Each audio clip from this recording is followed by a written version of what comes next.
mulai seusai sholat maghrib sampai sekarang jamaah Azmiyah telah melaksanakan berbagai aktivitas ibadah, diantaranya adalah membaca surah Al-Kahfi. Insya Allah mudah-mudahan mempelajari kita dari Al-Quranul Karim mendapatkan ridho pahala dari Allah Subhanahu wa Ta'ala. Amin ya Rabbal Alamin. Selanjutnya kita akan menyimak bacaan surah An-Nisa ayat 148 sampai 154 yang akan dibacakan oleh Ambu Rodiah.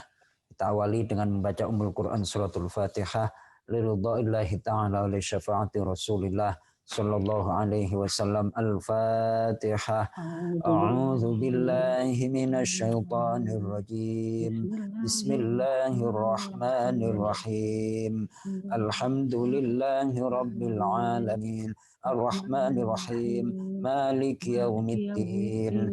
Iyyaka na'budu wa iyyaka nasta'in. Ihdinas siratal mustaqim. Siratal ladzina an'amta 'alaihim ghairil maghdubi 'alaihim waladdallin.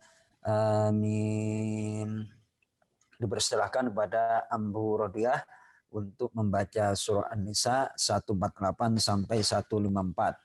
Ya, Assalamualaikum warahmatullahi wabarakatuh. Waalaikumsalam warahmatullahi wabarakatuh. Belajar ya Pak Ustadz. Monggo-monggo sama-sama. A'udzu billahi minasyaitonir rajim. Bismillahirrahmanirrahim. La yuhibbullahu jahratan bisu'im minal qawli illa man zulim. La yuhibbullahul jahra. Nah, tanya nggak ada. Tanya nggak ada ya. Ya. La yuhibbullahu jahra bisu'im minal qawli illa man zulim. Wa kana Allahu sami'an 'alima. Ya tubdu khairan aw tuhfuhu aw ta'fu an su' fa inna Allaha kana 'afuwan qadira. Innal ladzina yakfuruna billahi wa rusulihi wa yuriduna ay yufarriqu bainallahi wa rusulihi wa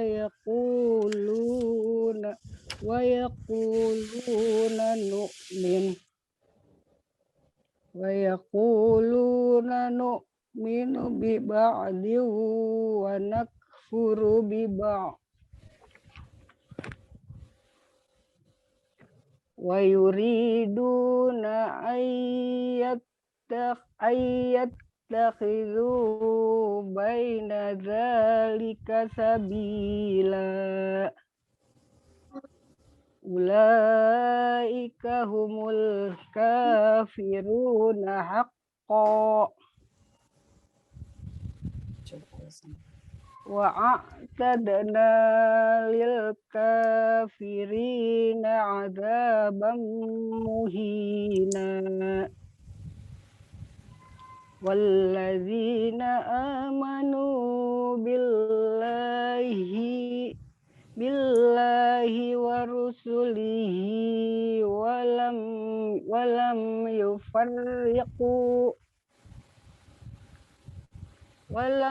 yufarriqu ahadim minhum ulaika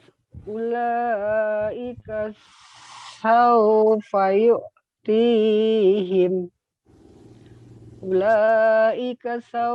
yu'tihim ujurahum wa kana Allahu ghafurur rahima.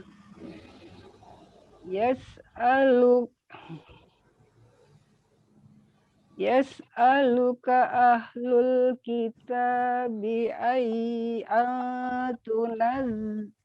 antunazzila alaihim kitaban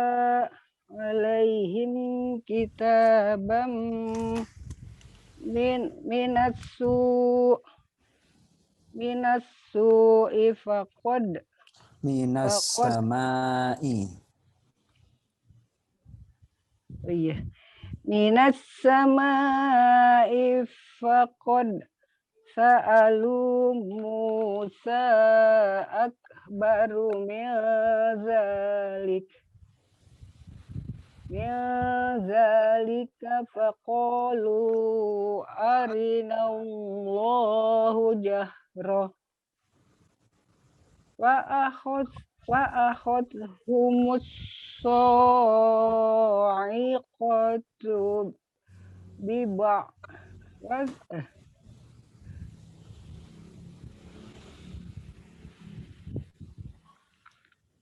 Tolong Pak Ustadz. Ya. Agak diulang dari ya, depan. Ya. Fa'akhazat humus sa'iqatu bizulmihim. Fa'akhazat sa'iqatu bizulmihim. Fa'akhazat humus sa'iqatu. Fa'akhazat humus sa'iqatu bizulmihim. Summattakhazul ijla min ba'di ma ja'athumul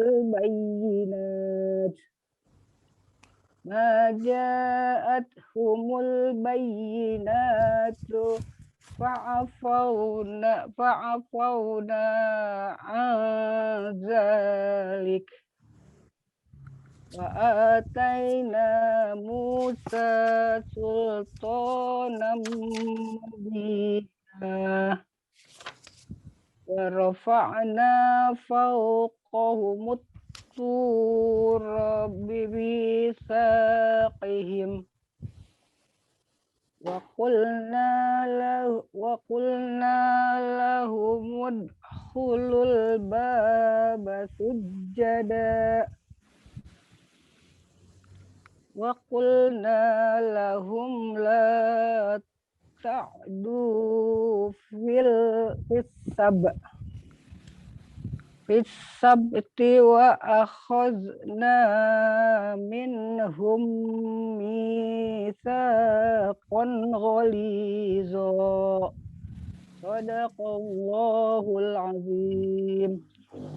Alhamdulillahirabbil alamin. Shadaqallahul azim wa shadaqar rasulun nabiyul karim. Wa nahnu ala dzalika minasyahidin wasyakirin. Walhamdulillahirabbil alamin. Membaca Al-Quran itu adalah suatu ibadah yang paling istimewa, amurodiah, dan paling boleh dikatakan membawa sesuatu yang baper. Barusan saya ngaji sama anak-anak itu maghrib ya, sama anak-anak cewek. Itu setelah baca surah Al-Kahfi, kemudian masih ada waktu, kemudian saya masuk menyampaikan materi baru dari surah Az-Zariyat. Kemudian ada beberapa anak yang saya minta untuk baca, anak cewek kan. Coba diulangi lagi, jangan sampai kepanjangan. Itu kol-kolahnya kurang, diulangi lagi. Terus anunya diulang lagi. Lama-kelamaan diem. Setelah diem itu blebek. Blebek itu artinya apa? Apa namanya? Terus akhirnya baper. Terus saya tanya, kalian ngerjain tugas di sekolah pernah nggak melepek kan kayak gitu? Ngerjain tugas soal di sekolah, bapernya sama dengan nggak dengan ngaji Quran. Saya sampaikan seperti itu. Terus geleng-geleng. Berarti ngaji Quran itu nggak kaleng-kaleng. Ngaji Quran itu belajar nggak main-main. Itu harus serius. Nah, Ustadz Joko belum negor, Ustadz Joko belum komentar yang macam-macam, cuman ayo diulang. Mau 4 kali 5 kali diminta untuk ngulang aja kalian udah belebek. Nah, orang itu coba para penyanyi di Indosiar itu atau di RCTI itu Indonesian Idol itu penyanyi kalau mau jadi juara jadi bintang itu dikomentari sama komentator apa enggak? Iya Pak Ustadz. Nah kalian bukannya dikomentari sama Pak Ustadz Joko, belum ditegur, belum dikomentari, baru ayo diulang kayak gitu. Betul-betul yang namanya ngaji Al-Quran itu pahalanya gede. Kenapa? Karena ujiannya itu langsung. Kalau kita sekolah atau kuliah, bisa jadi materi sekarang disampaikan, beberapa hari kemudian, beberapa minggu kemudian, itu dites. Tapi ngaji Quran nggak bisa seperti itu. Harus sekarang diikut. Sekarang disampaikan harus langsung diikuti. Maka disitulah pahala terbesar membaca Al-Quran itu yang didapatkan oleh seseorang berupa pahala. Jadi sebaik-baik kalian adalah orang yang belajar Al-Quran dan mengajarkannya. Yang daftar itu dikit, kalau yang dengerin tausiah banyak. Tapi kalau untuk belajar Al-Quran, silahkan survei. Itu ibu-ibu kan banyak jamaah pengajian tuh, jamaah pengajian terus dan lain sebagainya. Maka dari itu yang komunitas baca Quran itu kan masih minim. Masih minim. Dan saya itu sangat mengapresiasi jamaah Az-Zumiyah yang oleh Ustadz Abidani Zaki ini dibimbing bacaan Al-Qurannya. Plus langgamnya atau nadanya. Ada bayati, ada nahawan dan segala macam. Kalau saya nggak pakar itu. Bukannya pakar ya, saya nggak bisa malah. Seperti Ustadz Dani itu. Makanya ibu-ibu kalau baca Quran itu enak didengar. Kenapa? Karena belajar sama Ustadz Dani. Dan ini layak untuk dipertahankan. Dibaca Quran, membaca surah Al-Kahfi setiap malam Jumat. Kemudian dilanjutkan lagi oleh para abah, para ambu untuk mempraktekkan sendiri apa yang telah dibimbing oleh Ustadz Dani. Itulah amalan yang insya Allah cepat mendatangkan ridho dari Allah Subhanahu wa Ta'ala. Kalau sekedar mendengarkan tausiah kajian di YouTube itu kurang apa sekarang? Di YouTube para ustadz itu mau nyari yang model apa? Nah, tapi yang namanya pahala itu adalah ketika kita beramal. Nah, amalnya itu agak sedikit aktif gitu. Nah, ketika kita baca Al-Quran itu berarti kita langsung beramal. Tidak hanya sekedar teori, tapi langsung diamalkan. Sering saya sampaikan kepada anak-anak didik saya ketika belajar Al-Quran, ilmu yang paling bermanfaat diantaranya adalah ilmu baca Quran. Kenapa dikatakan ilmu baca Quran paling bermanfaat? Setelah gurunya ngajarin, harus langsung diikuti, harus langsung diamalkan. Nggak bisa besok ya Pak Guru, Bu Guru, saya bacanya. Oh nggak bisa, harus sekarang dites. Nah, itu namanya ilmu yang bermanfaat. Dan membaca Al-Quran itu Ambu Rodiah, itu barusan konsentrasi full, konsentrasi tingkat tinggi, apa konsentrasi setengah-setengah? Tinggi Ustaz. Bisa tinggi. Terus terang aja, kalau sholat itu sering ngelamun apa banyak ngelamun? Atau kadang-kadang ngelamun? Sering ngelamun. Sering ngelamun. Kalau baca Quran bisa ngelamun apa enggak? Enggak, konsentrasi Ustaz. Nah, itulah makanya hadisnya afdalu ibadati ummati qiraatul Quran. Hadis riwayat Imam Al-Baihaqi, ibadah yang paling utama dari umatku adalah baca Quran. Kenapa nilainya begitu tinggi? Paling utama karena baca Quran nggak bisa tanpa konsentrasi, nggak bisa ngelamun. Sementara kita menghadap Allah, baru Allahu Akbar kabira. Langsung pikirannya, wah tadi jemuran udah diangkat apa belum ya? Wah tadi pintu depan gerbang udah ditutup apa belum? Itu udah karena itu. Baca Quran nggak bisa tanpa konsentrasi, makanya itulah menjadi orang yang terbaik, mendapatkan pahala ibadah yang tertinggi di sisi Allah Subhanahu wa Ta'ala. Mudah-mudahan Ambu Rodiah dan para abu jamaah Az-Zumiyah sekalian para abah senantiasa istiqomah untuk belajar membaca Al-Quran sampai akhir hayat kita akrab dengan Al-Quran. Barakallahu fiik. Mudah-mudahan diberkahi oleh Allah Subhanahu wa taala. Terima kasih Ambu Rodiah. Ya. Jempolan. Silahkan Masih minum belajar, dulu. Pak Ustadz. Sama-sama, saya juga belajar terus nih. Bismillahirrahmanirrahim. Silakan minum dulu Abah Adam. Ya. Mohon izin nih, minum dulu. Ya. Air jahe itu Pak Ustadz. Susu coklat. Susu coklat. Coklat. Alhamdulillah. Mantap. Ambu ini udah ada minumannya belum tuh? Udah kopi. Air putih. Alhamdulillah. Ini para ambu kalau masih minum kopi berarti badannya fresh, badannya sehat. Karena kalau udah nggak doyan kopi itu tanda-tanda itu udah kesehatannya udah dikurangi. Kayak saya itu udah nggak berani kopi ambu ini, nggak berani ngopi karena punya lambung ya, masalah lambung. Nah, susu aja nih, susu coklat dibikinin. Baik, alhamdulillahirabbil alamin. Ambu Bu Wiwi. Ambu Wiwi. Berapa tadi? Mbah Joko. Waalaikumsalam warahmatullahi wabarakatuh. Ambu Wiwi Tejawati. Alhamdulillah. Surah Al-Baqarah ayat 163. Surah Al-Baqarah ayat 163. Jadi metodenya itu saya yang membaca, nanti mohon diikuti oleh Ambu Wiwi Tejawati. Ayat 163 164. Baik, saya akan baca terlebih dahulu ayatnya. Ini nadanya nada 80-an, nada jadul ya kan.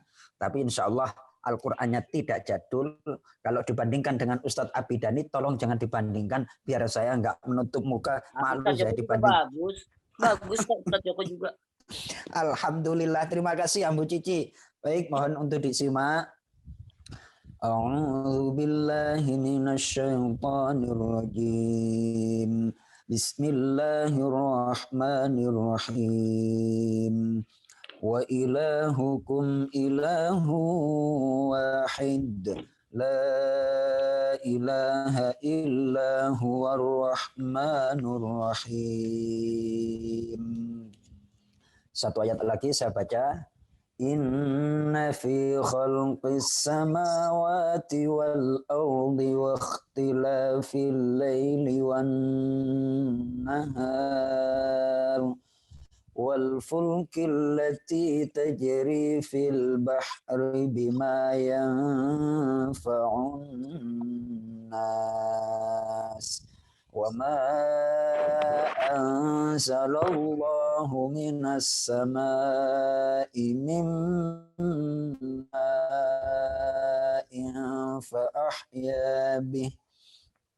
فأحيا به الأرض بعد موتها وبث فيها من كل دابة وتصريف الرياح والسحاب المسخر بين السماء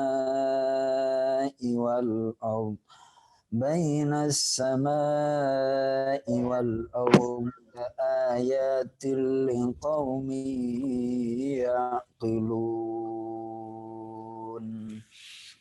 Shadaqallahul azim. Allahumma rahamna bil Qur'an. Baik, sebelumnya saya ingin bacakan hubungan ayat yang ke 163 dengan ayat yang sebelumnya adalah sebagai berikut.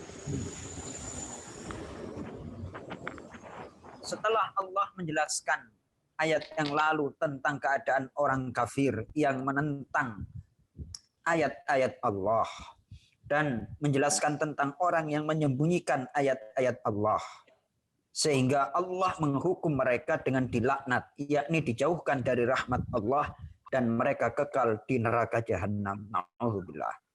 Kemudian pada ayat ini Allah menjelaskan sebab kekufuran tak lain dan tak bukan adalah mempersekutukan Allah Subhanahu wa taala. Ata bibayani sababil kufri wa huwa asyirku. Jadi dianalisa oleh para ulama, kenapa orang itu sampai kufur kepada Allah? Kenapa orang itu sampai durhaka kepada Allah? Kenapa orang itu sampai menentang kepada Allah? Ternyata di antara penyebabnya yang paling utama adalah wasababul kufri huwa asyirku. Sebab kekufuran itu adalah menduakan Allah. Kemudian pada ayat berikut ini Allah menginginkan untuk mengobati obat kekufuran manusia itu dengan menetapkan keesaan Allah dengan cara memberikan tanda-tanda kepada umat manusia. Jadi dibersihkannya kekufuran itu adalah mengesahkan Allah. Yang tadinya itu menduakan Allah, sekarang sifat mendua itu dihilangkan dengan apa? Dengan mengesahkan Allah. Yang tadinya mendua, terus akhirnya mengesahkan Allah dengan cara menunjukkan bukti-bukti kekuasaan Allah Subhanahu wa taala di alam semesta ini yang bisa disaksikan oleh manusia. Baik, ini sudah ada beberapa referensi kitab tafsir di meja saya. Kita masuk ke kajian tafsirnya Ambu Wiwi. Ikuti saya. Bismillahirrahmanirrahim. Bismillahirrahmanirrahim. Wa ilahukum. Wa ilahukum. Dan Tuhan kalian. Dan Tuhan kalian. Ilahun. Ilahu. Adalah Tuhan. Adalah Tuhan. Wahidun. Wahidun. Yang satu. Yang satu. La ilaha. La ilaha. Tiada yang disembah. Tiada yang disembah. Illa huwa. Illa huwa. Kecuali dia Allah. Kecuali dia Allah. Ar-Rahmanu. Ar-Rahmanu. Yang maha luas kasih sayangnya. Yang maha luas kasih sayang. Ar-Rahimu. Ar-Rahimu. Yang maha kekal kasih sayangnya. Yang maha kekal kasih sayangnya. Baik. Kita ulang sekali lagi ya. Ini masuk ke kajian tafsir ya. Kita masuk ke kajian tafsir. Diulangi lagi Ambu Wiwi. Wa ilahukum. Wa ilahukum. Dan Tuhan kalian. Dan Tuhan kalian. Berarti kalian itu adalah semuanya. Jadi Tuhannya orang Islam ataupun non-Muslim yang pokoknya Tuhan kalian semuanya. Itu adalah hakikatnya adalah Allah Subhanahu wa taala. Di sini yang layak untuk disembah, yang menjadi Tuhan sebenarnya itu adalah Allah Subhanahu wa taala. Walaupun manusia itu menganggap adanya Tuhan-Tuhan selain Allah, tapi yang dianggap itu adalah merupakan anggapan yang tidak sebenarnya. Yang menjadi Tuhan itu adalah Allah Subhanahu wa taala.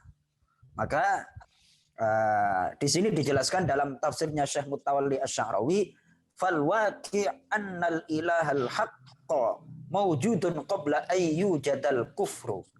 Yang terjadi hakikatnya adalah sesungguhnya Tuhan yang berhak untuk disembah yang ada sebelum dijumpainya kekufuran itu adalah Allah Subhanahu wa taala. Jadi sebelum manusia menduakan Allah, sebelum manusia kufur kepada Allah, itu Allah tetap menjadi Tuhan yang esa. Nah, demikian. Kemudian kita lanjut Ambu Wiwi. Ilahun. Ilahun. adalah Tuhan. adalah Tuhan. Wahidun. Wahidun. Yang satu. Yang satu. Nah, di dalam Al-Quran ada pensifatan Allah dengan menggunakan kata wahid dan ahad. Kalau dalam surah Ikhlas, Qul huwallahu ahad. Ahad itu artinya satu, wahid itu artinya juga satu. Lalu wahid di sini apa bedanya dengan ahad? Dijelaskan oleh para ulama, anna wahid ta'ni laisa tsanin. Kalau Allah mempergunakan di dalam Al-Quran itu kata wahid, berarti tidak ada dua, hanya satu. Kalau di dalam surah Al-Ikhlas, Allah itu disifati Qul huwallahu ahad. Katakanlah Muhammad, dari pertanyaan-pertanyaan orang-orang kafir, apakah Tuhanmu wahai Muhammad terbuat dari emas, terbuat dari perak, terbuat dari tembaga, atau terbuat dari bahan-bahan yang lain? Kalau Tuhan kami kan patung ini. Kalau Tuhan kamu bagaimana Muhammad? Nah, terus dijawab oleh Allah, katakanlah oleh wahai Nabi Muhammad, Allahu ahad. Allah itu maha ahad. Ahad itu artinya satu. Tapi yang dimaksud dengan ahad di sini laisa murakkaban wala mukawwanan min ajza. Yakni Allah itu satunya tidak tersusun dan tidak terangkai dari beberapa bagian. Kita atau makhluk yang diciptakan oleh Allah itu kan tersusun dari bagian-bagian. Kita manusia ada bagian kepala, ada tangan. Terus kalau Allah itu esa, zatnya itu esa, tidak tersusun dari bagian-bagian. Itu yang dinamakan ahad. Kalau Allah menyatakan bahwa Allah itu ilahun wahid, Tuhan yang satu, satu yang dimaksud di sini adalah tidak ada dua setelah satu. Hanya Allah Subhanahu wa ta'ala. Nah, demikian makna daripada wa ilahukum ilahu wahid. Jadi sebelum ada kekufuran, Allah juga wujud. Sebelum ada orang yang mempersekutukan Allah, Allah tetap esa. Dan esanya Allah itu adalah sifatnya selama-lamanya. Nah, ini tentang akidah. Terus kita lanjut Ambu Wiwi. La ilaha. La ilaha. Tiada Tuhan. Tiada Tuhan. Yang berhak disembah. Yang tidak berhak disembah. Yang berhak disembah. Yang berhak disembah. Illa huwa. Illa huwa. Kecuali dia Allah. Kecuali dia Allah. La ilaha. Diulangi lagi. La ilaha. Tiada ilah. Tiada ilah. Baik. Jadi sini apa namanya? Ilah itu diartikan di dalam bahasa Indonesia itu Tuhan. Sesuatu yang disembah. Ilah itu makna secara kebahasaan, makna secara apa? Bahasaan. Secara bahasa itu sesuatu yang mencengangkan. Sesuatu yang apa? Mencengangkan. Sesuatu yang mencengangkan. Sesuatu yang mengagumkan. Akal itu nggak mampu untuk menjangkaunya. Sudah berpikir. Maksudnya bagaimana? Ilah, Allah itu disebut ilah. Karena Allah itu maha mencengangkan perbuatannya. Allah itu ciptaannya maha mencengangkan. Kok bisa? Nggak usah jauh-jauh deh, nggak usah muluk-muluk. Ini yang namanya orang bagian Bandung, termasuk saya ketularan, itu demen makan pete. Makan apa? Makan pete. Ini nggak usah jauh-jauh dulu ya. Ini saya demen nih. Wah, saya demen. Mas, Ustadz Joko parah nih. Pasti sukanya yang mentah tuh petenya. Nah, coba bayangkan bagaimana Allah menciptakan makhluk hidup di dalam peti yang nggak ada oksigennya itu. Gimana coba bayangkan? Ayo. Apa itu? Ayo. Gimana cara Allah itu? Padahal terbungkus oleh daging petenya itu terus ditutup dengan kulit pete, terus ada kulit tipis, ada kulit tebal. Itu nyawanya itu udaranya dari mana itu? Hal sederhana itu. Itu namanya kalau tidak ciptaan Allah, nggak mungkin manusia bisa menciptakannya. Itu yang namanya ilah, itu adalah sesuatu yang mencengangkan. Sesuatu yang bahasa Inggrisnya apa mencengangkan itu ya? Bisa juga amazing bisa. Amazing. Allah itu maha amazing.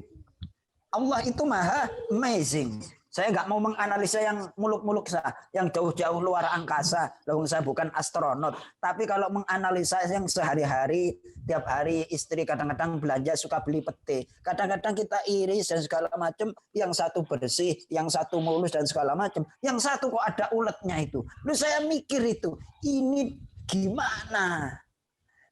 Lah terus ini anak siapa? Padahal yang namanya makhluk hidup itu ada dua kemungkinannya, lazimnya. Kalau tidak dilahirkan, netes dari telur. Benar apa enggak tuh? Iya. Nah, ulet yang di pete itu kira-kira golongan mana nih? Golongan yang ayo coba bayangkan. Enggak ada emaknya. Insya Allah. Itu ya Abu Endang ya, kita nggak usah mikir muluk-muluk ya. Ini Ustadz Joko ngaji tafsir kok malah bahas pete ini gimana? Ujung-ujungnya itu bagaimana itu? Coba bayangkan. Itu sampai sekarang itu saya nggak bisa menganalisa. Lah, makhluk hidup kalau punya telinga biasanya melahirkan atau berkaki 4 itu melahirkan. Kemudian kalau makhluk itu nggak ada telinganya, nggak ada kupingnya, biasanya bertelur. Seperti apa? Cicak, ular, ayam, ikan, dan seterusnya. Ayam. Kalau nggak ada kupingnya, itu berarti bertelur. Nah, kalau yang berkaki 4 ada telinganya lagi, itu biasanya beranak. Nah ini ulet yang dipetik itu termasuk kategori mana? Ayo, ini PR juga nih. Nggak ada telinganya ya Ustadz ya? Ya, coba di mikroskop itu, ini para profesor ITB, IPB itu ada Abah Oyan, ini saya kasih PR juga nih Abah Oyan. Ada nggak nih Abah Oyan nih? Alhamdulillahirabbil alamin. Ayo coba. Jadi ilah itu sesuatu yang apa? Mencengangkan.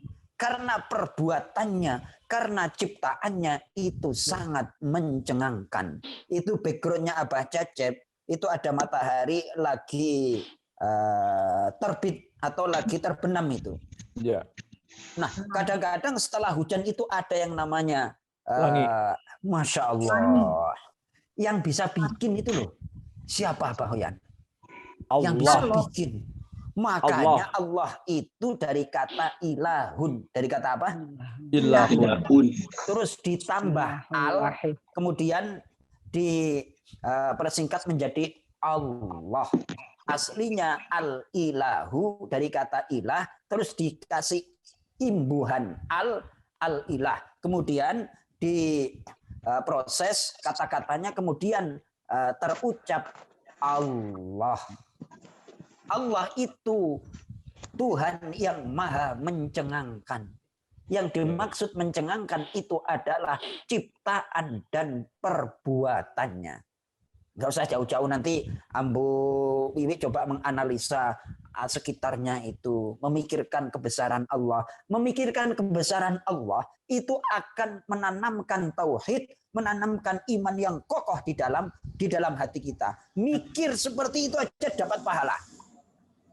Bahkan seorang sahabat yang bernama Abu Darda radhiyallahu an, beliau ditanya oleh punya ibu, ditanya oleh sahabatnya Abu Darda, apakah amalan sahabat Abu Darda sehingga dia mempunyai keistimewaan di sisi Rasulullah? Tidak ada amal yang biasa, akan tetapi keistimewaan Abu Darda itu adalah tafakkur, yakni merenungkan kebesaran Allah, merenungkan ciptaan Allah, sehingga dari Abu Darda itu ucap satu perkataan, tafakkuru sa'atin khairun min ibadati sab'ina sanatan. Berpikir 1 jam itu merenung 1 jam tentang kebesaran Allah, tentang ciptaan Allah, itu lebih baik daripada ibadah sunnah 70 tahun. Jadi merenung satu jam itu lebih baik dari beribadah sunnah selama 70 tahun. Karena dengan merenung akan mengantarkan kita kepada kesadaran yang mana ciptaan Allah di alam semesta ini adalah fenomenal. Amazing. Sesuatu yang mencengangkan. Kalau sudah mencengangkan, itu jiwa akan tunduk. Nah, kita sekarang menganalisa psikologi manusia. Anak itu ketika dia nakal, anak laki-laki misalnya, itu biasanya ayahnya udah ada di rumah, masih tugas atau gimana? Biasanya kalau pasti yang namanya para ambu pernah mengalami, ini anak saya nih yang satu nih, kalau dibilangin suka nyolot agak nakal, tapi giliran kenapa kok nyolot? Gara-gara nggak ada ayahnya, nggak ada yang ditakuti. Kalau ada yang ditakuti, dia berani apa enggak? Nggak berani. Untuk menundukkan manusia, makanya Allah membuat contoh-contoh di alam semesta. Ketika merenungkan kesemuanya itu, ente manusia itu bisa apa? Aku bisa menciptakan langit bumi, bisa menurunkan hujan. Coba ente di antara manusia yang paling pintar, buatlah atraksi seperti atraksinya Allah Subhanahu wa taala. Bisa apa enggak? Nah, dari ketika manusia ditantang sudah enggak mampu tunduk, akhirnya ketika kita beribadah pasti akan menghasilkan keikhlasan, alias nggak usah dipaksa. Nggak usah Nggak usah dipaksa. Nggak usah dipaksa. Kenapa? Karena hati kita sudah tunduk. Ini yang merintah adalah zat yang maha besar, zat yang maha fenomenal, zat yang maha amazing, zat yang maha bijaksana. Kalau Allah memerintahkan A, pasti di balik A itu ada kebaikan. Kalau Allah melarang B, pasti di belakang B itu ada sesuatu yang buruk, ada sesuatu yang membahayakan. Makanya jangan engkau lakukan. Nah, baru tuh. Jadi kalau kita sudah merasakan kebesaran Allah, ketika kita diperintah apapun adalah ungkapannya sami'na wa ata'na. Kami dengar dan kami patuh. Ya, contohnya apa tadi Ambu Wiwi? Contoh yang mencengangkan apa? Pete. Pete. Nggak usah tinggi-tinggi dulu aja, pete aja, coba itu dianalisa.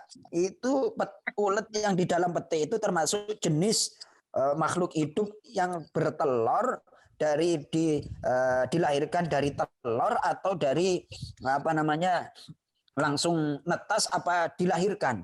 Ayo coba itu. Saya benar-benar nggak habis pikir itu. Dari mana itu? Allahu Akbar. Insya Allah. Itu saya dulu doyan banget sama pete. Doyan banget. Sampai sekarang juga doyan banget sama pete. Kalau saya juga. Ambu Wiwi tinggal di mana nih? Di Bandung, Pak Ustadz. Kalau boleh nanti saya berkunjung bersilaturahim lewat Bandung. Kiranya boleh berkunjung ke Ambu Wiwi, Ambu Endang. Tolong dibikin menu sambal cibiuk ya, Ambu Cici. Terus disediain Pak. Disediain pete ya Ustaz. Insyaallah. Alhamdulillahirabbil alamin. Jadi ingat-ingat, ilah itu adalah makna bahasanya sesuatu yang mencengangkan. Jadi akal itu seolah-olah nggak mampu untuk menganalisa.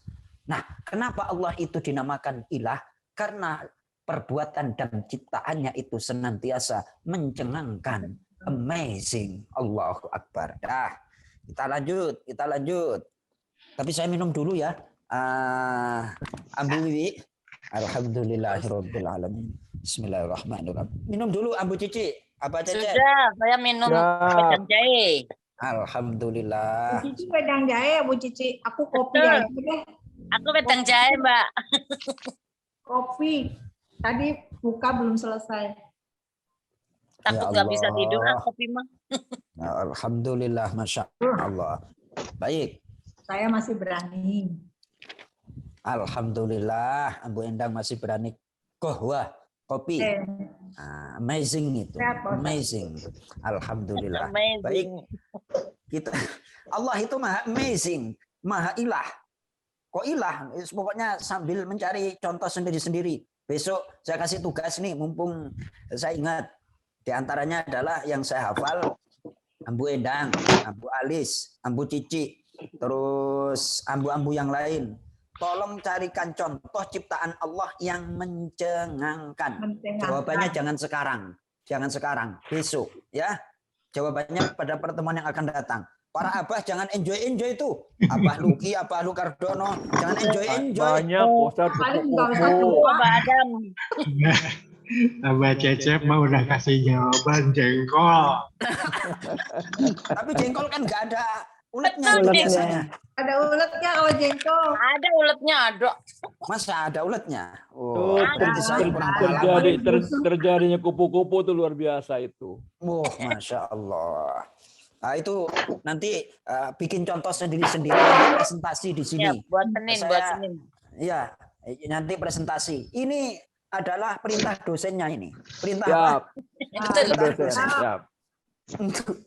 Ntar kalau nggak nurut sama dosen, wah bisa repot itu. Ya Allah. Baik, kita lanjutkan Ambu Wiwi. Bismillahirrahmanirrahim. Bismillahirrahmanirrahim. Inna fi khalqis samawati. Innal fi wassamawati. Sungguh dalam penciptaan Sungguh dalam penciptaan semesta langit wal ardi dan bumi.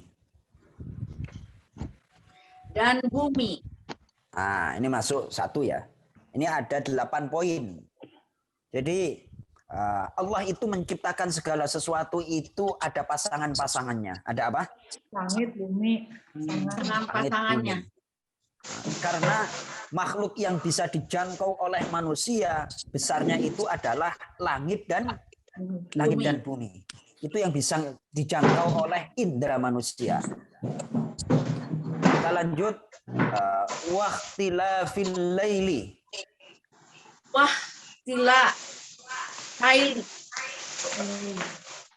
Laili. Dan pergantian malam. Yang pergantian malam. Wan nahari dan siang. Wan nahari. Yang siang. Dan siang. Baik. Allah menciptakan siang itu belakangan. Yang diciptakan itu pertama adalah malam. Nah, makanya ada ungkapan habis gelap terbitlah malam. Terang. Jadi diciptakannya dulu malam, baru Allah menciptakan siang. Hikmahnya apa? Jadi kalau kita kaitkan dengan teori Big Bang, teori apa?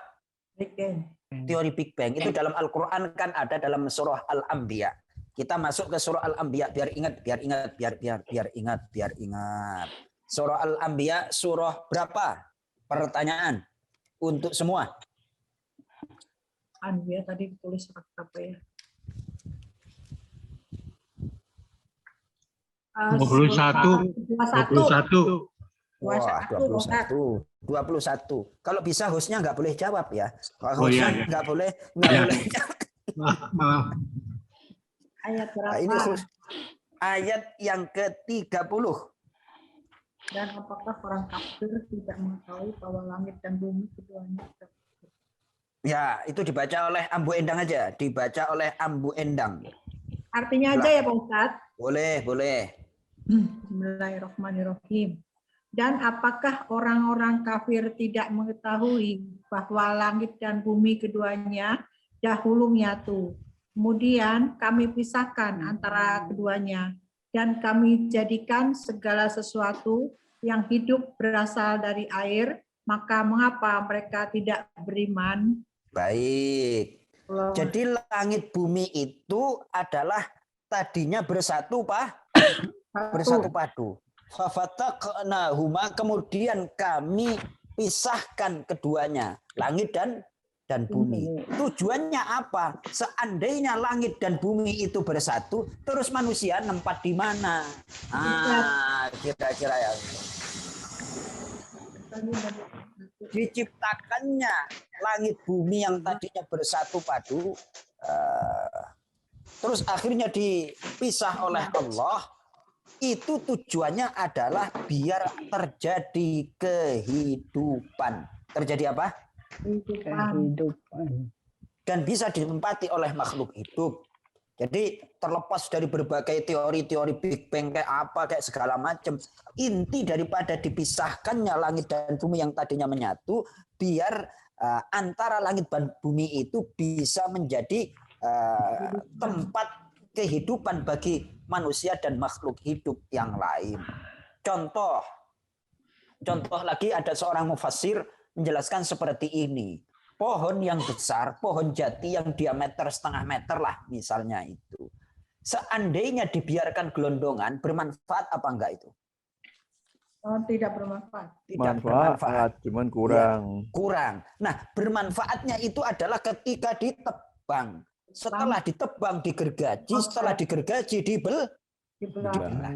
Setelah dibelah akhirnya bisa dibikin untuk berbagai bentuk dan untuk kebutuhan manusia. Itulah diantara analogi kenapa langit bumi itu yang tadinya bersatu padu terus dipisahkan agar bisa bermanfaat bagi manusia dan makhluk hidup yang lain.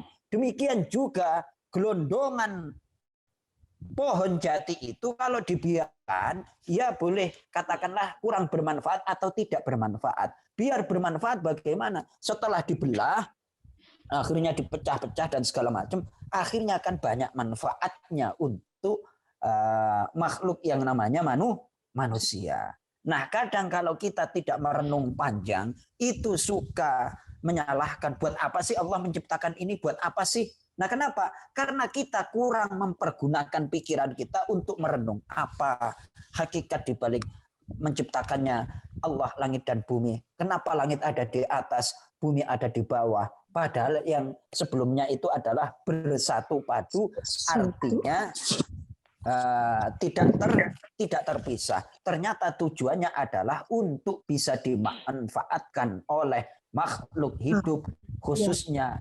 manusia. Demikian juga, mohon maaf nih, kemarin kita kan ngaji inna lillahi wa inna ilaihi rajiun. Kita itu milik Allah dan akan kembali juga kepada Allah. Nah, pertanyaannya, adakah orang yang sehat akalnya itu akan merusak barang miliknya sendiri, Ambu Endang? Tidak mungkin. Tidak mungkin. Allah juga ketika menjadikan kehidupan manusia itu ada senang, ada sedih, ada derita, ada suka, dan lain sebagainya, itu adalah seperti pohon jati. Kelihatannya kan ditebang, lagi timbul, lagi rindang-rindangnya, terus tiba-tiba ngundang tukang senso itu. Ditebang. Gimana sih? Itu kan pohon lagi tumbuh terus tiba-tiba ditebang. Seolah-olah lahiriahnya itu adalah mendapatkan derita. Tapi ujung-ujungnya nanti ternyata pohon jati yang ditebang itu dipergunakan untuk meja, untuk kursi, untuk furniture, untuk perabotan yang lain dan sebagainya. Terus setelah bisa dimanfaatkan dengan berbagai bentuk, akhirnya manusia, oh iya ya, ternyata hikmah dari Allah menjadikan kehidupanku yang lahiriahnya itu enggak enak. Ternyata ujung-ujungnya adalah bermanfaat. Jadi ingat-ingat, ketika kita dapat musibah itu artinya sesuatu yang menimpa. Sesuatu yang apa? Menimpa. menimpa. Sesuatu yang menimpa manusia itu ada yang kelihatannya enak, ada yang tidak enak. Ada yang kelihatannya baik, ada yang kelihatannya tidak baik. Itu dalam kacamata manusia. Padahal setelah itu beberapa proses ke depan, ternyata ujung-ujungnya adalah kebaikan dan ada nilai manfaat. Kami milik Allah. Tidak mungkin Allah akan merusak apa yang dimilikinya. Adapun yang diperbuatnya, misalnya menebang pohon, kalau disandarkan kepada manusia, apapun yang kita alami dalam kehidupan pasti ada hikmahnya. Hanya saja kita nggak ngerti atau belum ngerti hikmah di balik apa yang Allah tetapkan kepada kita. Sampai di sini setuju, Ambu Endang? Setuju, Ustaz. Kita itu kadang-kadang penuh dengan big question. Banyak pertanyaan besar. Kenapa aku seperti ini? Seandainya nih, Ambu Endang ya, Abah Cecep, seandainya Joko boleh milih, tentunya Joko ingin lahir di Menteng. Wah, Menteng kan anaknya pejabat-pejabat ya kan. Terus face saya itu seperti orang Turki. Orang Turki itu kan Arab enggak, terus Eropa enggak. Kayak orang Spanyol itu. Face-nya itu ganteng, kulitnya itu. Kalau boleh milih. Ternyata Joko dilahirkan di ujung Pulau Jawa bagian timur, pantai utara lagi, kepanasan. Ya akhirnya kayak gini. Lah kalau budak-budak Sunda Bandung itu kan selatan, makanya galis-galis tuh orangnya, ganteng-ganteng tuh orangnya. Nah saya, ayo Ambu Cici, pas kebagian di ujung Pulau Jawa bagian timur pojokan pantai lagi. Masya Allah. Kalau boleh milih, ternyata hidup itu adalah kehendak Allah. Dan kehendak Allah itu pasti yang terbaik. Baik, ya, betul. Ya, Abah Cecep ya? Siap. Kehendak Allah pasti yang terbaik. Kenapa Joko tidak dilahirkan di Menteng? Kalau dilahirkan di Menteng, nanti belagu Ambu Cici. Kalau sudah belagu, nanti songong. Namanya bukan Kalau Joko lagi. benar, kalau namanya bukan Joko lagi, Joni. Bukan Joko lagi, namanya Ceklin. Joni. Tuh. Jadi ini seiring dengan bertambahnya usia, kita ibadahnya harus mengoptimalkan ibadah hati. Ibadah apa? Pada hati. Pokoknya yang diberikan oleh Allah, syukurin aja dah. Alhamdulillah. Pokoknya agak-agak asam urat dikit, alhamdulillah. Berarti aku diingetin, udah nggak muda lagi, jangan kebanyakan makan goreng. Pokoknya serba alhamdulillah. Ya, Abah Cecep? Siap. Alhamdulillah. Pokoknya Alhamdulillah. Coba Cecep ketawanya. Pak Cecep ya dikasih kerupuk, Pak Ustaz. Curiga nih ketawanya Mbak Cecep. Soalnya saya nggak boleh makan gorengan lagi sekarang. Alhamdulillah. Oh, bebas ya Pak Cecep ya. Udah parah ini asam uratnya parah. Wah, alhamdulillah. Mudah-mudahan host kita Abah Adam senantiasa sehat, selalu sehat walafiat. Karena beliau itu menjadi ujung tombak keberlangsungan dan aktifnya Azumiyah ini. Semuanya diberikan kesehatan oleh Allah Subhanahu wa Ta'ala. Amin. Ya asam uratnya dikit-dikit aja lah. Saya juga kena asam lambung tapi dikit-dikit aja. Makanya udah kok. Jangan terlalu banyak mengopi. Ya kira-kira kan seperti itu. Oke. Dan kebanyakan susu coklat, Ustaz. Alhamdulillahirabbil alamin. Baik. Saya minum dulu ya. Ambu Endang. Monggo. Senang Pak Joko tuh semangat soalnya. Rumput. Jadi kita juga nggak ngantuk. Alhamdulillahirabbil alamin. Jadi ngajinya nggak usah kemana-mana deh. Pokoknya urusan kita aja, yang berkenaan dengan kehidupan kita aja. Nggak usah muluk-muluk ya, nggak usah muluk-muluk. Saya kalau ngaji itu yang berkenaan dengan kehidupan kita senang saya bahasnya itu. Baik, kita kembali ke surah Al-Baqarah ayat 164 Ambu Wiwi. Jadi tadi itu kita sungguh pada penciptaan semesta langit dan bumi, pergantian siang dan malam. kenapa ada pergantian siang dan malam? Silahkan dibuka surah Al-Qasas. Silahkan surah Al-Qasas ayat surah keberapa? Surah Al-Qasas. Al-Qasas Bahadam jadi 9. Ayo Abah Adam. Tadi ada ditulisnya 29 ya. Nah, berapa Abah Adam?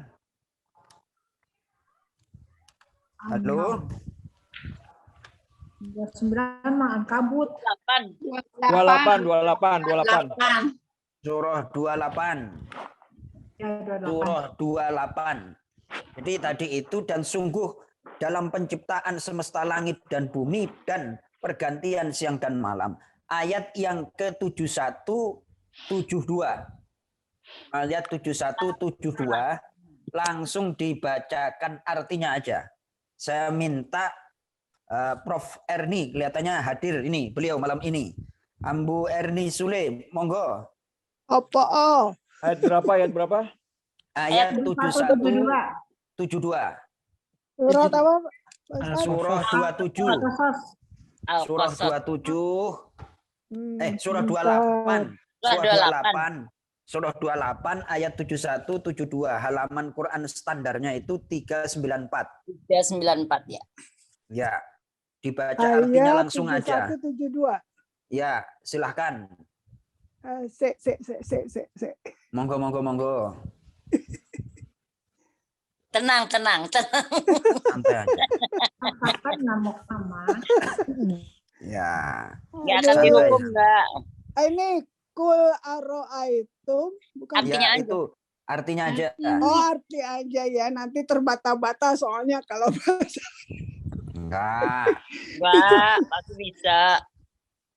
Ya, baik. Auzubillahi minasyaitonirrajim. Bismillahirrahmanirrahim. Katakanlah, terangkanlah kepadaku jika Allah menjadikan untukmu malam itu terus-menerus sampai hari kiamat. Wow. Siapakah Tuhan selain Allah yang akan mendatangkan sinar terang kepadamu? Maka apakah kamu tidak mendengar? Baik, cukup. Terangkanlah wahai Nabi Muhammad, bagaimana jika Allah menjadikan untuk kalian wahai manusia, dijadikan malam terus-menerus, forever, sampai hari kiamat. Kapan jemur pakaiannya itu, Ambu Cici? Kapan jemur? Ayo coba Kompor. Aduh. Kompor, Ustaz. Masya Allah. Ayo coba bayangkan. Ayat ini aja sudah bikin kita kelepek-kelepek. Bikin apa? Udah tunduk, udah. Skek kan kayak gitu aja. Ayo, mau songong ente manusia, Joko mau songong ya. Insya Allah. Nah, terus pada penghujung ayatnya, penghujung ayat ini yang tadi dibacakan oleh Ambu Erni, mohon diulang. Ya. Apakah kamu? Maka apakah kamu tidak mendengar? Baik, di sini ada ilmu, ada penjelasan dari para ulama berdasarkan ayat ini. Kalau ingin menasehati seseorang, lakukanlah pada malam hari. Kenapa nasihat itu ketika disampaikan pada malam hari, insya Allah akan didengar. Lebih meresap. Lebih meresap. Tuh. Jadi apa namanya? Dek, ada waktu enggak? Nanti ya habis sholat isya kita malam di rumah ngobrol-ngobrol. Setelah perut kenyang, terus ngobrol, lalu dinasehati. Ular segede apapun kalau udah makan jinak apa enggak? Jinak. Oh, apalagi kalau makannya di rumah Ambu Erni makan apa namanya lalapan pete itu, Masya Allah. Orang ayam. Ya, jadi ini ilmu psikologi dari Al-Quran. Kalau ingin menasehati siapapun, lakukanlah pada malam hari dengan suasana yang enak, perut kenyang. Kalau lagi lapar, nggak bakalan bisa itu dari mental. Saya dapat ilmu dari guru saya. Guru saya itu 11 bersaudara. Jadi Dulu itu superwoman lah ibunya itu. Berantem kan anak-anaknya itu yang namanya kecil-kecil. Dulu itu kok ibuku kalau aku lagi berantem sama kakak apa adik itu dibiarin. Habis berantem terus dipisahin, dimandiin. Setelah dimandiin bersih, makan. Setelah makan kenyang baru dilus-lus. Kamu itu nggak boleh berantem. Ini kakakmu, kamu harus hormat. Dan juga kamu nggak boleh berantem juga, Kak. Ini adalah adikmu. Kakak beradik harus saling menyayangi. Salaman yuk. Jadi caranya seperti itu. Karena kalau sudah kenyang, bersih, segala macam itu enak. Lebih-lebih menasihati adalah pada malam hari. Karena lebih untuk bisa didengar. Lanjut, Ambu Erni, ayat 72. Ya, baiklah. Katakanlah, terangkanlah kepadaku jika Allah menjadikan untukmu siang itu terus-menerus sampai hari kiamat. Siapakah Tuhan selain Allah yang akan mendatangkan malam kepadamu yang kamu beristirahat padanya? Maka apakah kamu tidak memperhatikan? Masya Allah, coba bayangkan. Jadi malam itu dijadikan sebagai ketenangan. Malam itu identik dengan ketenangan. Manusia itu sunnatullahnya. Kalau istirahat adalah yang maksimal bisa mengganti energi dan segala macam metabolisme tubuh itu bisa aktif itu adalah pada malam hari. Pada malam hari. Nah, ketika siang itu afala tubsirun, maka apakah kalian tidak melihat? Nah, artinya ketika kita mau mengobservasi, melakukan penelitian, lakukanlah pada siang hari. Nah, itu apapun objeknya, itu lazimnya penelitian, pekerjaan itu dilakukan pada siang hari. Kalau malam adalah untuk mendengar apa? Nasihat. Lakukan ini, lakukan ini. Bismillah. Lakukan. Saya ingin menasihati keluarga saya sesuai dengan petunjuk Allah agar lebih bisa didengar, agar lebih bisa masuk ke dalam hati, yakni dilakukan pada malam hari setelah apa? Apa Cecep? Makan. Ini saya belum makan malam nih yang Bu Cici. Belum ada yang masak, Pak Ustaz. Setelah minum. Ada minta digosen. Masya Allah. Makanya kan agak galak ini saya Ambu Cici, ya kan? Maka agak galak itu. Coklat. Ya minum susu aja dulu. Cukup susu coklat cukup. Bismillahirrahmanirrahim. Malam hari. Untuk menasehati. Karena nasihat yang dilakukan pada malam hari akan lebih bisa untuk didengar dan akan masuk ke dalam hati. Itu ini petunjuk Al-Qur'an. Kalau nggak ngaji kita nggak ngerti loh ini. Iya. Kadang-kadang kita orang tua itu, kadang-kadang kita orang tua itu ya mentang-mentang kita orang tua, kadang-kadang sok nasihati. Kadang nasihatinya itu nggak tepat dan ya nasihatnya benar tapi positioningnya itu nggak timingnya pas. Ya. Nah, timingnya itu kurang pas. Nanti kita dengan ngaji, insya Allah timingnya itu adalah pas. Lebih-lebih saya sampaikan, lebih-lebih menasehati keluarga dekat kita. Benar-benar lakukanlah pada malam hari. Ajak dulu makan-makan, ngomong-ngobrol yang enak, santai. Yakinlah. Insya Allah nasihat Anda itu akan diterima. Insya Allah nasihat kita itu akan didengar. Dengan niatan yang baik, niat tulus ikhlas, menasihati karena Allah, bukan karena menggurui, enggak. Menasihati karena Allah Subhanahu wa taala, karena rasa kasih sayang. Demikian. Kita lanjut ayat 73 lagi. Ambu Erni. Ya, diartikan. Dan karena rahmatnya Dia jadikan untukmu malam dan siang,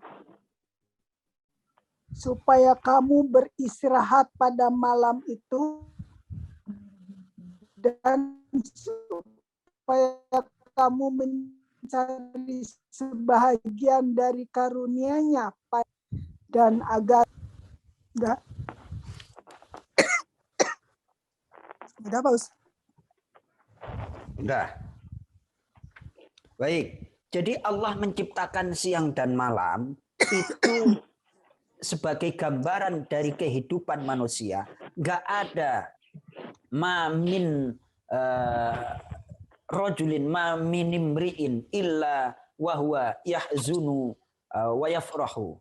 Kata seorang sahabat, tidak ada manusia itu yang tidak mengalami siang dan malam. Siang itu identik dengan kebahagiaan, malam itu identik dengan kesedihan. Ya kan? Malam itu kan gelap. Orang kalau hatinya gelap, pikirannya gelap, itu sedih apa enggak tuh? Sedih. Sedih. Makanya kalau lagi sedih, lagi kita lagi dirundung masalah, ya tahan dulu, sabar dulu. Toh yang namanya malam itu juga akan berakhir. Kalau Mbak Cecep mah senangnya malam, Pak. Kalonggong. Insyaallah, alhamdulillah. Nah, jadi itu adalah ilustrasi gambaran bahwa hidup manusia itu bagaikan matahari. Kadang terbit, kadang tenggelam, kadang malam, kadang siang. Kalau siang itu kita bisa mampu melihat apa-apa, jiwa. Saya tanya nih, Abah Cecep ya. Orang dulu ketika masih kuliah, kalau telat weselnya, kalau telat kirimannya itu kira-kira hatinya gelap apa terang itu Abah Cecep? Gelap. Cari koran bekas. Cari koran bekas. Cari koran Wah, hebat. bekas, ya kan? Ya. Pengalaman soalnya. Orang itu kalau nggak punya duit, apalagi dulu ketika zaman mahasiswa-mahasiswi, kirimannya telat. Saya aja dulu di pesantren kalau kirimannya telat itu garuk-garuk Abu Cici, ya kan? Itu kelihatannya nggak bisa lihat apa-apa. Gelap aja rasanya pokoknya.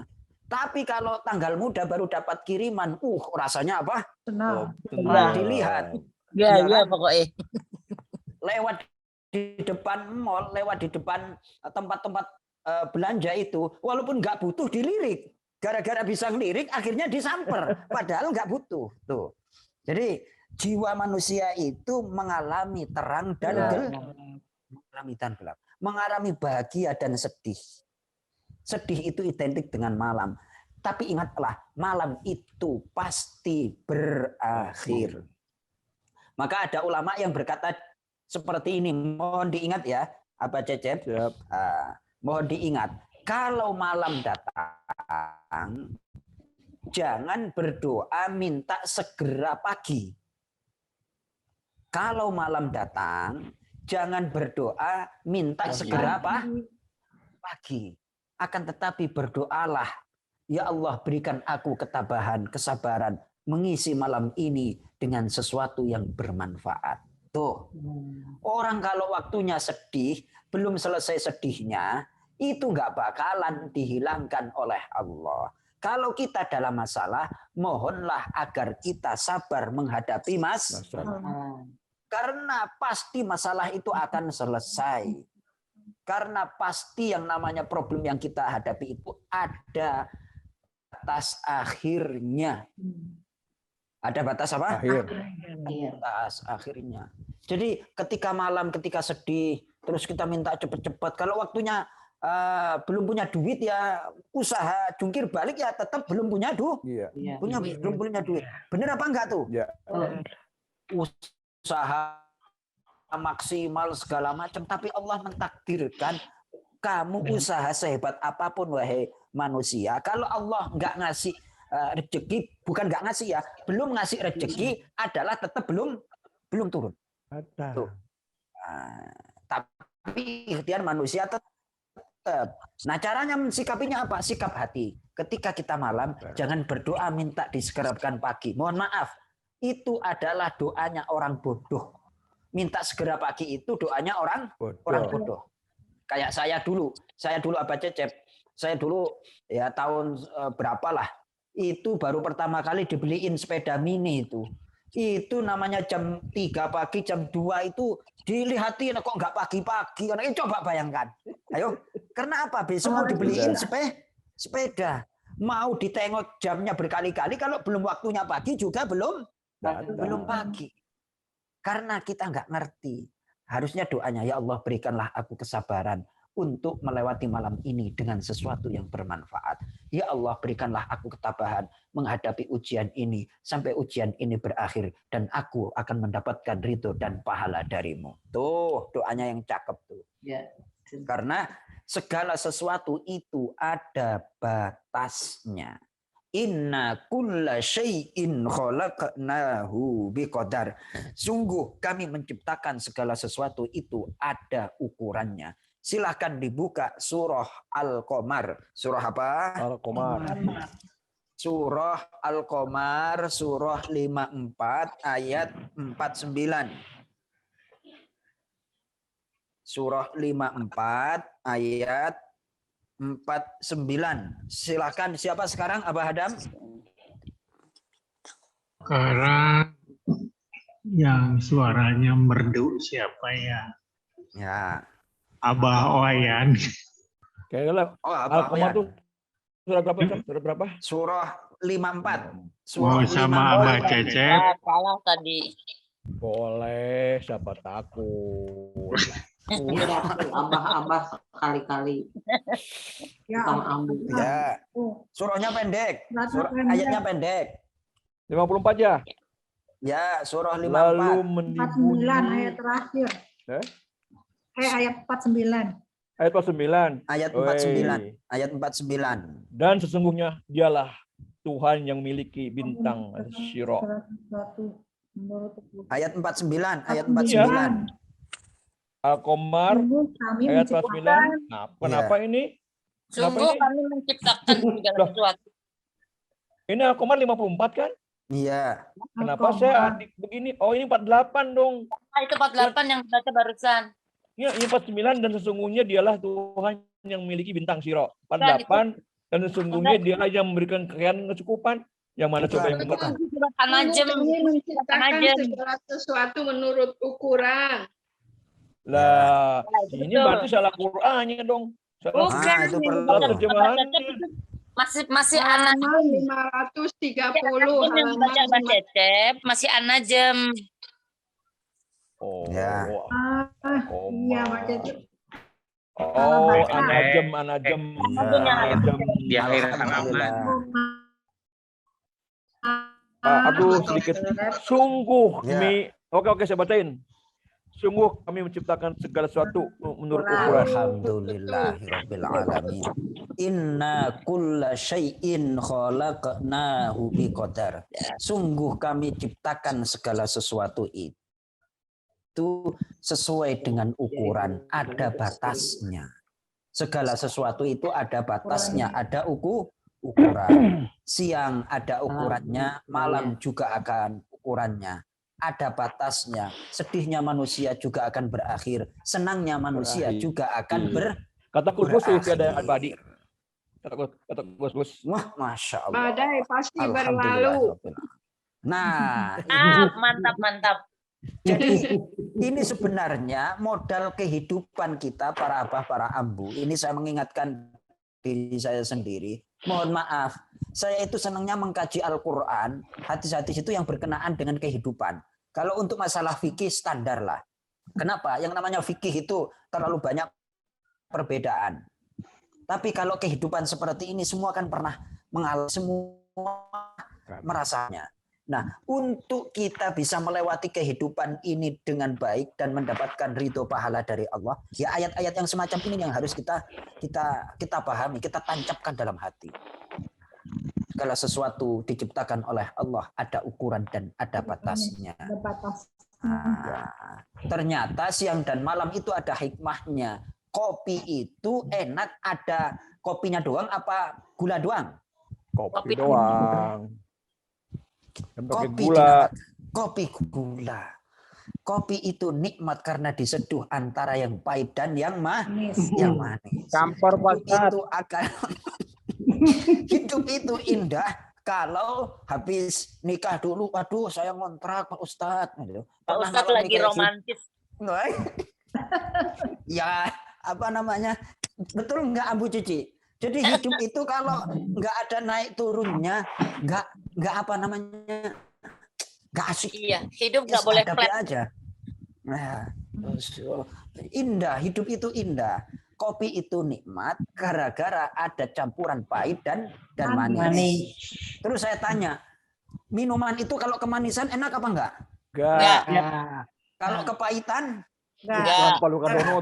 Ayo coba bayangkan. Yang enak itu adalah yang pas, yang kita butuhkan. Insya Allah. Kemanisan. Ya, kemanisan juga enak, kepahitan juga enggak enak. Yang enak itu yang apa? Perpaduan antara manis dan yang pahit. pas. Antara siang sedang saja. Wah, makanya ada hadis. Ini Kak, Ambut ini mah sedang wae. Umur satuha, sebaik-baik urusan itu adalah yang pertengahan, yang sedang-sedang saja. Masya Allah. Luar biasa. Cahyati. Saja. Isik itu apa tuh? Wah, romantis zaman dulu kan belum ada HP, belum ada TV swasta. Adanya kan album Indonesia, album apa itu dulu Minggu Pagi itu Cucu Cahyati apa siapa itu. Yang sedang saja. Menihafal. Masya Allah. Mengikuti. Alhamdulillahirabbil alamin. Baik. Abah Adam, ini topiknya sebenarnya ada 8 poin itu yang diminta untuk merenungkan Allah pada ayat yang ke-164. Jadi tentang penciptaan langit dan bumi, terus pergantian siang dan malam. Siang dan malam itu ketika kita tarik, kita analogikan dengan kehidupan manusia. Oh, ternyata seperti ini. Semua ada hikmahnya, semua ada manfaatnya. Tapi masalahnya kita kadang-kadang kalau nggak ngerti hikmah itu menyalahkan Allah Subhanahu wa Ta'ala. Dengan ngaji kita akan mendapatkan wawasan, dengan ngaji kita akan mendapatkan pencerahan, dengan ngaji kita akan mendapatkan ilmu, sehingga apabila hidup kita dengan ilmu, hidup kita akan menjadi mudah. Kata Pak Kiai Zainuddin MZ, dengan ilmu hidup akan menjadi mudah. Dengan iman hidup menjadi terarah. Dengan seni hidup akan menjadi indah. Ingat-ingat ya. Insyaallah. Dengan iman kita akan menjadi terarah. Maksudnya bagaimana? Para ambu, para abah, ini nggak usah macam-macam. Usianya udah sebelum asar apa sesudah asar? Asar. Maghrib. Itu kan dengan iman itu kan akan terarah. Udah nggak usah macam-macam deh. Kita mau menghadap Allah Subhanahu wa Ta'ala. Itu kan lebih terarah dengan iman. Nah ini kalau orang nggak punya iman, usia di atas 70 malah main futsal. Akhirnya ketika gol bukannya bersorak, malah ambulan yang datang. Suara kejepit dan segala macam. Dengan iman hidup akan menjadi terarah. Kenapa? Seiring dengan bertambahnya usia, fisik kita semakin melemah. Yang harus dikuatkan adalah iman kita. Dengan ilmu hidup akan menjadi mudah. Dengan seni hidup akan menjadi indah. Masya Allah. Ya, Pak Ustadz. Kita batasi 2 pertanyaan aja malam ini. Soalnya tadi dari maghrib. Masya Allah. Ya, pertama dari Abah Cecep nih. Bagus nih. Pak Ustadz, menarik yang disampaikan mengenai keimanan lalu Allah itu ada di mana? Ebit QAD nih. Dalam lirik lagunya mengatakan Tuhan ada di sini di dalam jiwa ini. Mohon dijelaskan sebagai pencerahan untuk menambah keimanan. Baik. Terima kasih. Lagu ini. Terima kasih. Jadi silahkan dibuka surah Al-Baqarah ayat 185. Itu tentang puasa ayatnya itu. Terus ada pertanyaan, wa idza sa'alaka 'ibadi 'anni fa inni qarib ujibu da'watad da'i idza da'an. ayat 186. Abah Cecep. Siap. Para abah, para ambu, halaman 28 Al-Qur'an standarnya ayat surah Al-Baqarah ayat 186. Paling bawah, Mengenai paling bawah kiri. Saya ya, baca. silahkan. Ya. Bismillahirrahmanirrahim. Dan apabila hamba-hambaku bertanya kepadamu, Muhammad, tentang aku, maka sesungguhnya aku dekat. Aku kabulkan permohonan orang yang berdoa apabila dia berdoa kepadaku. Hendaklah mereka itu memenuhi perintahku dan beriman kepadaku agar mereka memperoleh kebenaran. Baik. Di sini ada poin, apabila hamba-hambaku itu bertanya tentang aku, fa inni qarib, sungguh aku sangat dekat. Jadi kalau sudah dekat nggak usah dicari. Kalau dekat nggak usah dicari. Kita rasakan aja kehadiran Allah, kita rasakan aja Allah maha mengawasi, Allah maha mendengar. Jadi kalau kita merasa dekat dengan Allah, itu segala perbuatan kita itu nanti akan hati-hati. Kemudian poinnya lagi adalah maka penuhilah aku. Terus ayat ini dilanjutkan wal yu'minu bi, dan hendaknya mereka beriman kepadaku. Jadi zat Allah itu jangan difikirkan, akan tetapi diimani. Allah itu harus diimani. Iman itu pekerjaan hati, bukan pekerjaan pikiran. Allah itu, iman itu pekerjaan hati. Apa? Pekerjaan hati. Jadi mohon maaf nih, sekarang banyak di YouTube itu membahas tentang Allah itu di mana dan segala macam. Nggak usah pertanyaan. Kata Syekh Mutawalli Sya'rawi, kata di mana dan kapan itu adalah untuk makhluk. Untuk apa? Makhluk. Kata kapan itu untuk waktu, di mana adalah untuk benda. Sementara Allah itu tidak dibatasi dengan waktu, dan Allah bukan benda seperti makhluk. Titik, itu aja. Lalu bagaimana? Ya udah, imani aja. Kalau mereka bertanya kepadaku tentang aku itu sangat dekat. Lalu sudah dekat. Bahkan dalam dalam surah Qaf itu dilukiskan wa nahnu aqrabu ilaikum min hablil warid, dan aku lebih dekat dari kalian daripada urat leher. Artinya ayat itu melukiskan tentang kedekatan Allah terhadap seorang hambanya. Allah Maha tahu amal manusia, Allah Maha tahu pikiran manusia, Allah juga Maha tahu apa yang terbesit dalam hati manusia. Jadi kalau ada pertanyaan di manakah Allah, terus Allah jawabannya adalah surah Al-Baqarah ayat 156, Allah itu dekat dengan manusia.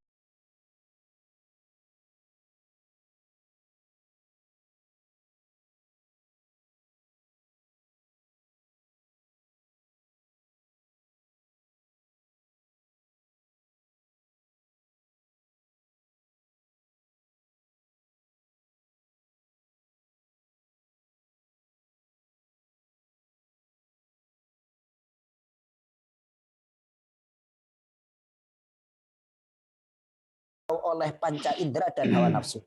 Nah, orang bertakwa itu adalah diangkat oleh Allah dari zona zona hewan, zona binatang ke zona malaikat. Makanya yang dijangkau itu adalah tidak kasat mata. Sesuatu yang nggak kasat mata. Contoh, orang kalau nggak ada iman, itu contohnya adalah seperti hewan yang mau disembelih. Dikasih rumput enak aja makan, karena dia nggak punya pikiran. Padahal habis itu kenapa aku kok aku makan enak-enak dan segala macam? Karena dia nggak punya pikiran. Nah, manusia orang bertakwa itu diangkat derajatnya oleh Allah dengan iman. Iman itu pekerjaan hati agar menjangkau sesuatu yang tidak kasat mata. Kira-kira demikian. Surga, neraka, siksa kubur, itu nggak kasat mata semuanya. Itulah pekerjaan hati.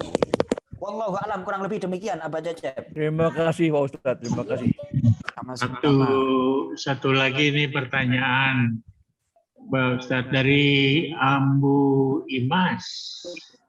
Pak Ustadz, bagaimana sudah lama kan di industri manufaktur beroperasi 24 jam sehingga ada karyawan yang bekerja pada malam hari. Untuk kepentingan industri dan mesin tidak boleh berhenti. Sesuai ayat-ayat yang dibahas bahwa malam hari waktunya manusia beristirahat. Apakah itu masuk darurat? Mohon penjelasannya. Jazakallah khairan. Baik, terima kasih Ambu Imas. Ini pertanyaan cerdas.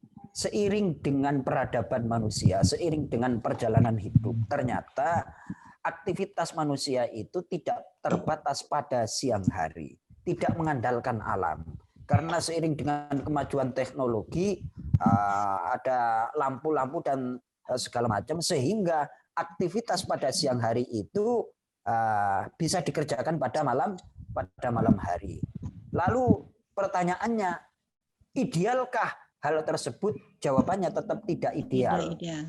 Tidak ideal. Bolehkah hal tersebut? Jawabannya boleh. Bolehnya itu kategorinya bagaimana? Baik atau darurat? Sebenarnya itu darurat. Kemarin saya ke Tangerang itu, di kawasan industri itu, di Cikupa sono. Betapa kasihannya saudara-saudara kita itu. Cewek-cewek, remaja-remaja putri, ibu-ibu, kadang masih ibu-ibu muda itu kerja, keluarnya itu adalah dini hari, lewat jam 12. Terus akhirnya apa? Kayak angkutan, ojek-ojek itu sudah pada standby, ada yang jemput dan segala macam. Dalam hati, ya Allah, kasihannya saudara-saudara saya. Itu adalah saudaraku, ya Allah. Mereka mencari rizki. Hati saya itu pilu, hati saya itu Masya Allah, idealnya yang namanya, apalagi jangankan ibu-ibu, laki-laki aja kalau kerja di malam hari itu kita rasanya sedih itu. Apalagi ini perempuan kerja di pabrik karena sip-sipan dan segala macam. Nah, itu saya tanya, Mas, Bang, ini tiap malam apa gimana? Enggak sip-sipan, Mas. Tapi walaupun sip-sipan kan enggak ideal. Idealnya malam itu adalah istirahat sampai dini hari itu. Nah, apa yang disampaikan oleh Ambu Imas, siang itu adalah untuk mencari karunia Allah, malam itu untuk beristirahat dan qiyamul lail. Kalau itu dibalik, pada gilirannya tidak ideal karena menentang sunnatullah. Kalau sudah sunnatullah itu dilanggar, pada gilirannya akan menimbulkan resiko bagi yang melakukan. Pada akhirnya juga hidup itu pilihan. Mau milih yang standar, yang baik, atau yang beresiko, ya silahkan. Nah, kira-kira kan demikian. Jadi, kalau untuk emergensi, seperti pemadam kebakaran, terus kerjanya kadang-kadang nggak tentu, ya itu silahkan. Tapi kalau seperti rumah sakit, itu kan berkenaan dengan nolong orang. Itu mungkin memang dibenarkan dan ada nilai pahalanya. Tapi kalau sudah seperti, maaf nih ya, kalau nggak kepaksa ya, Ambu Imas ya, kalau nggak kepaksa jangan deh. Karena menentang sunnatullah, tidak sesuai dengan sunnatullah. Sunnatullahnya itu Allah menciptakan siang sebagai sarana untuk mencari penghidupan, malam untuk beristirahat dan beribadah di penghujung malam. Kurang lebih demikian, Ambu Imas. Wallahu a'lam. Ya, jadi sementara masuknya darurat aja ya. Maksudnya darurat aja. Maksudnya darurat. Dan mungkin mohon maaf nih, Abah Adam, para Abah, para Ambu, mungkin saya bisa diberikan informasi. Di negara-negara maju yang lembur itu kaum Hawa apa kaum Adam tuh? Campur ya? Campur. Itu kan dari sana Tad mulainya. Dari negeri-negeri Eropa itu ya? Dari negeri Eropa apa Jepang, Amerika? Asia kebanyakannya Asia. Asia. Jepang, Cina, Korea. Ya. Jadi akhirnya Indonesia ikut-ikutan. Ternyata sudah menjadi katakanlah fenomena, sudah menjadi kejadian, tapi kita bukan berlepas tangan, tidak menganalisa. Yang kita pergunakan adalah petunjuk Allah. Idealnya kalau kita bekerja adalah bekerja di siang hari, malam hari itu adalah sarana untuk kita beristirahat, untuk bercengkrama dengan keluarga, dan pada gilirannya sepertiga malam untuk curhat menghadap Allah Subhanahu wa Ta'ala. Kurang lebih demikian Abu Imas. Terima kasih. Wallahu a'lam. Wallahu a'lam. Ya, baik Pak Ustadz, terima kasih. Ini hari sudah larut dan kita juga dari tadi maghrib itu mulainya. Baik, kita tutup dengan doa Pak Ustadz. Baik. Bismillahirrahmanirrahim. Alhamdulillahirabbil alamin. Allahumma hamdan yuafi ni'amahu wa yukafi mazidah. Ya Rabbana lakal hamdu wa lakal syukru kama yanbaghi li jalali wajhikal karim wal 'azimi sultanik. Allahumma shalli wa sallim wa barik ala sayyidina Muhammadin wa ala alihi wa sahbihi ajma'in. Ya Allah, ampuni semua dosa kami, dosa kedua orang tua kami yang sangat kami sayangi. Ya Allah, ampuni leluhur-leluhur kami, saudara-saudara kami, keluarga kami, kaum muslimin muslimat, mukminin. Amin. Baik yang hidup maupun yang sudah wafat. Ya Allah, ya Tuhan kami senantiasa ilmu yang bermanfaat bagi kami. Ya Allah, kami berhusnudzon, kami berbaik sangka kepadamu, khususnya para abah, para ambu di jamaah Azumiyah ini senantiasa mencintai Al-Quran, semangat untuk menggali ilmu agama, mempelajari ilmu agama. Itu adalah tanda-tanda dari kebaikan. Ya Allah, tanda-tanda Engkau meridhoi kami. Ya Allah, jadikanlah para abah, para ambu di Azumiyah ini semakin dekat kepadamu, menjadi hamba-hambamu yang bertakwa, menjadi hamba-hambamu yang ikhlas,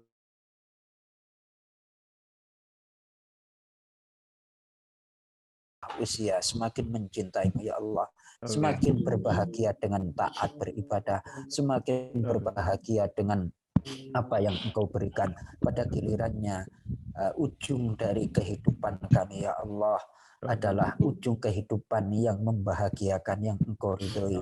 Anugerahkan kepada kami ya Allah hidup yang baik, akhir hidup yang husnul khotimah, akhir hidup yang husnul khotimah, akhir hidup yang husnul khotimah. Kumpulkan kami ya Allah, tidak hanya di dunia, lebih-lebih nanti di akhirat. Kumpulkan kami dengan rahmat-Mu, kumpulkan kami di surga-Mu ya Allah, bersama keluarga kami, orang tua kami, saudara-saudara kami, jemaah Az-Dumiyah, hamba-hamba-Mu yang solih. Bahagiakan kami ya Allah dalam segala keadaan. Jadikan kami hati menjadi ridho kepadamu ya Allah. Amin. Rahmatika ya arhamar rahimin. Rabbana taqabbal minna innaka antas samiul alim wa tub alaina innaka antat tawwabur rahim. Ya Allah, Engkau Maha menerima taubat dan memberikan taubat. Ya Allah, anugerahkan kepada kami taubatan nasuha, taubatan nasuha, taubatan nasuha. Rabbana atina fid dunya hasanah wa fil akhirati hasanah wa qina adzabannar. Berikanlah anak keturunan kami, anak keturunan yang menyejukkan pandangan mata kami, menyejukkan hati kami. Jadikan generasi kami generasi yang muttaqin, generasi yang bertakwa, beriman kepada-Mu ya Allah, mengikuti sunnah baginda Nabi Muhammad Sallallahu Alaihi Wasallam, sehingga kami merasakan kebahagiaan menyaksikan anak keturunan kami beriman kepada-Mu. Ya Allah, ya Allah, ya Allah.